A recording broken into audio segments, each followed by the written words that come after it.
Todos los seres humanos nacen libres e iguales en dignidad y derechos, y todos dotados como están de razón y conciencia, deben comportarse fraternalmente los unos con los otros. Así empieza y así reza la Declaración Universal de los Derechos Humanos, que fue promulgada y firmada en París hace 75 años, un 10 de diciembre de 1948. Y décadas atrás, también un 10 de diciembre, pero de 1882, don Salvador Camacho Roldán promulgaría una célebre conferencia en la Facultad de Derecho de la Universidad Nacional sobre el quehacer de la sociología, diferenciándola de la sociología teórica a la sociología aplicada. Y desde entonces, ese día, hoy, un 10 de diciembre, y por estas épocas, se conmemora no el Día del Sociólogo o la socióloga, sino el Día de la Sociología, de esa disciplina indisciplinada que nos enseña aquello que pesa sobre nosotros en términos de las leyes y de las normas sociales, pero que sobre todo de manera rigurosa nos permite entender no solamente la alienación del sentido, sino el sentido de la alienación. ¿Por qué vivimos juntos? ¿Por qué debemos comportarnos fraternalmente los unos con los otros? ¿Qué es eso de la sociedad, de las instituciones sociales? ¿Cómo combatir la anomia? ¿Y cómo aquel que denominamos sano de espíritu es el que se aliena en la relación con un otro? Esas comillas de la última frase pertenecen al prólogo de las obras completas de Marcel Mauss, realizado en 1950 por el célebre antropólogo francés Claude Lévi-Strauss.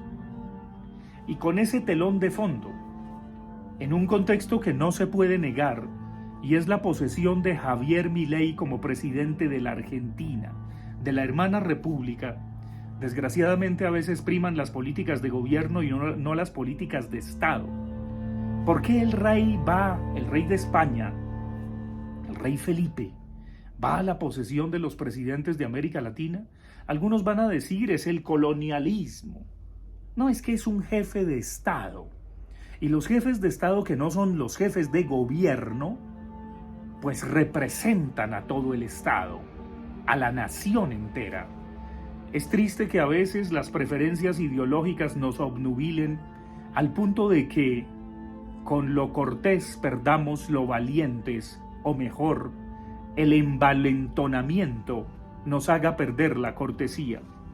Pero en fin, yo me imagino que los herederos desafortunados de Domingo Perón se estarán preguntando por qué diablos fracasamos, qué hizo que se diera la debacle en nuestras políticas, por qué la Argentina quedó como quedó, y no solamente echarle la culpa a los otros y decir neoliberales, privatizadores y salir haciendo el gesto de Serpa Uribe, mamola. No, eso es muy fácil. Es facilísimo echarle la culpa a los demás y no asumir las responsabilidades políticas propias. Y ese contexto es muy importante porque en días pasados, hace menos de una semana, salieron los resultados de las pruebas PISA, que tengo la tentación de decir pizza, como si fuera una pizza, porque nos muestra todas las tajadas para los 81 países de la OCDE relativas a la educación. Y por supuesto, después de la pandemia del COVID-19, hubo un bajón mundial, no es solo para Colombia, sino mundial, en matemáticas y en la lengua que se habla en cada uno de esos 81 países. Por supuesto, Japón y algunos países del sudeste asiático salen muy bien favorecidos porque son los que elaboran los grandes indicadores que van a incidir, por supuesto, en estas pruebas PISA, no digamos pizza, aunque la tentación sigue en mi lengua. Antes de que salieran los resultados, por ejemplo, el ministro de Educación, Gabriel Attal, muy joven por cierto, que fue portavoz del gobierno de Emmanuel Macron, ya tenía listo el paquete de medidas que fue seriamente criticado por las comunidades académicas de ese país. Y puedo referirme a Francia porque conozco relativamente bien ese país y porque pues no soy diplomático para no opinar sobre asuntos de un país extranjero. Pero hay que consultar lo que han dicho los académicos de ese país a propósito de las medidas, de los paquetes de medidas que trae el ministro Attal y que tenía ya listas antes de los resultados de la OCDE. En el caso de Colombia, el presidente Petro dio una conferencia como una clase magistral en donde me quedó un eco un poco ruidoso: hemos fracasado. Claro, al principio él reconoce que esos indicadores de la OCDE en las pruebas PISA, por supuesto, hay que evaluarlos. Hay que ver cómo se construyen los indicadores y hay que ver la maravilla cómo se difuminan, cómo se desagregan y cómo nos ofrecen datos supremamente interesantes para las ciudades, para las regiones, para los contextos sociales, cómo hay diferencias de edad, de género, etcétera, etcétera, etcétera. Pero lo curioso es que así como Gabriel Attal y como el presidente Petro, muchísimos ministros de educación o secretarios de educación del mundo, jefes de Estado inclusive, bueno, no tanto como Petro que dio cátedra, salieron a decir: hay que cambiar, hay un problema en nuestro sistema educativo, especialmente en matemáticas y en lengua. Obvio, eso tiene que ver con la lectura, tiene que ver con la oratoria, tiene que ver con el razonamiento abstracto y concreto. Y claro, el presidente se jactó, el nuestro, de decir: pues si estamos tan mal en matemáticas, ¿cómo vamos a hablar de inteligencia artificial, de las computadoras, etcétera, etcétera? Hemos fracasado.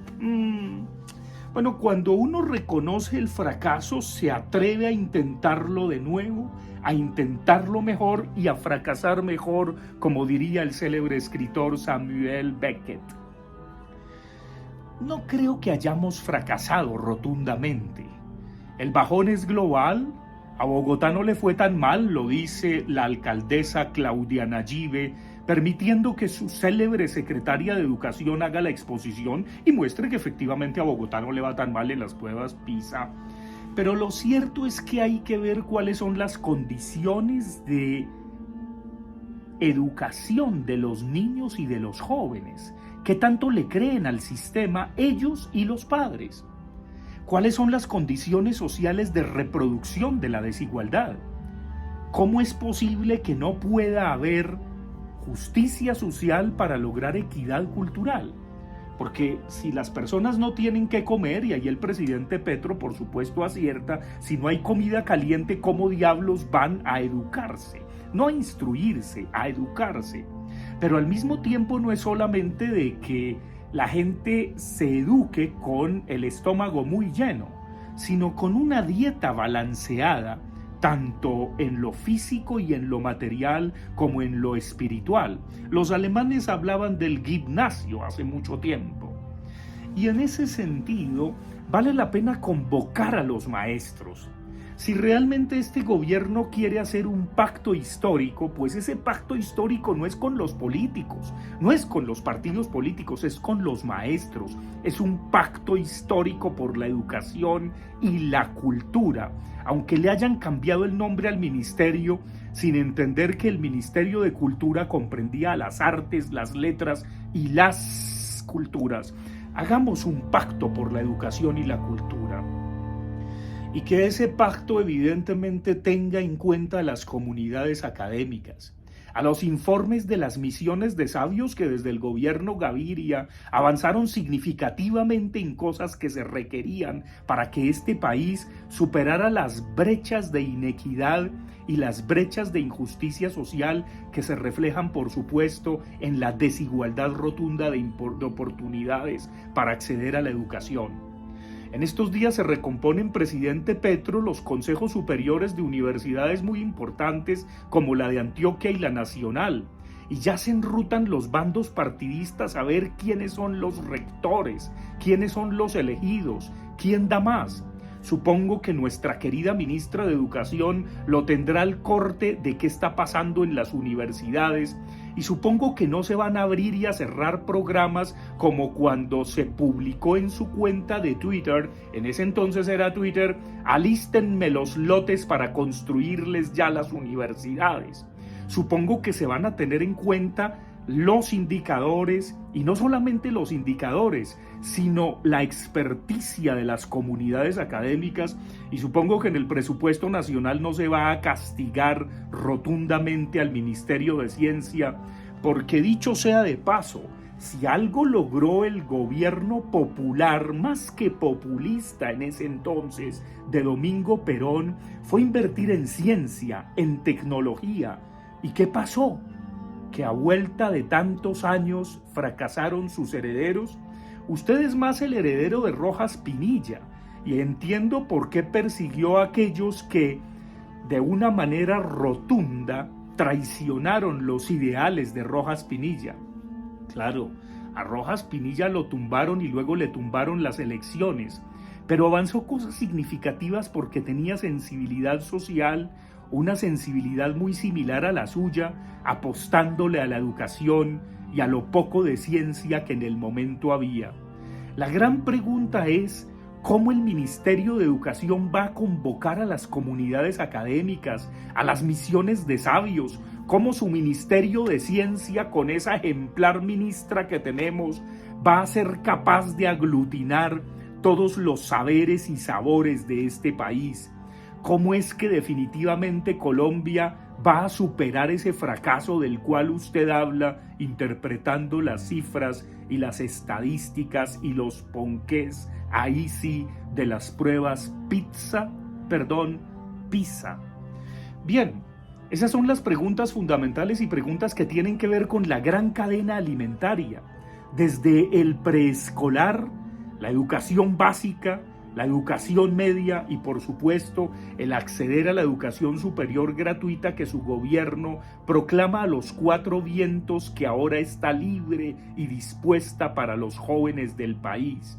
Claro que sí, necesitamos que los jóvenes se eduquen, pero que quieran la educación, que los papás apuesten por la educación y que aquellos que tienen condiciones sociales adversas no simplemente caigan en la repetición de la repetidera, en la delincuencia, en esa suerte de deriva que a veces a los menos favorecidos, por no tener las oportunidades adecuadas y mínimas, los condena al ostracismo.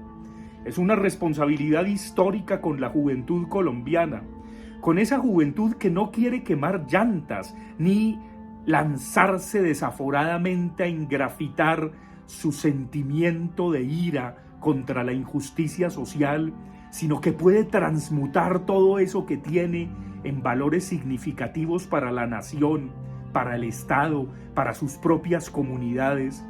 Y es allí donde el encuentro entre educación y cultura, entre culturas y sistemas educativos, se hace más necesario que nunca.